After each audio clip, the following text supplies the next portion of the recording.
නවසීලන්තයේ කන්දක් යම් කිසි සිදුවීමක් ඒක නායෑමක් හෝ කඩා වැටීමක් හෝ යම් කිසි සිදුවීමක් නවසීලන්තයේ ආශ්‍රිතව කන්දක් ආශ්‍රිතව යම් සිදුවීමක් සිද්ධ වෙන්න පුළුවන් කමක් තියෙනවා.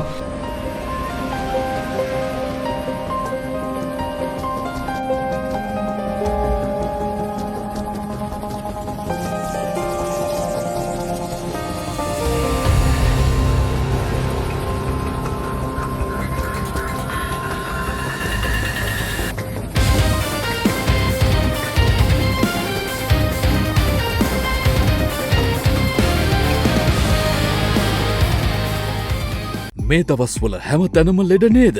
තාම ප්‍රතික්ෂා ගත්තේ නැද්ද? එහෙනම් අදම ගන්න සෙම් ප්‍රතිශ්‍යාව හිසරදය නාසයෙන් සොටු දියර ගැලීම කැස්ස උණ ඇඟපත වේදනාව ඇතුළු සෙම් රෝග 16කට ක්ෂණික සහනය ගෙන දෙන මෙය දිනපතා පානය කරන්න. 100% ස්වභාවික ශාකසාර වලින් හෝමාගම වික්‍රමාරච්චි වෙද මහතා විසින් නිෂ්පාදනය කර ඇත. ලෙඩක් හැදෙන්න කලින් ඔබත් පානය කරන්න. ප්‍රතික්ෂා මිල රුපියල් 1000ක් පමණයි. දැන්ම 0754 950 750 අංකයට කෝල් කර හෝ WhatsApp මැසේජ් එකක් එවා නිවසටම ගෙන්වා ගන්න.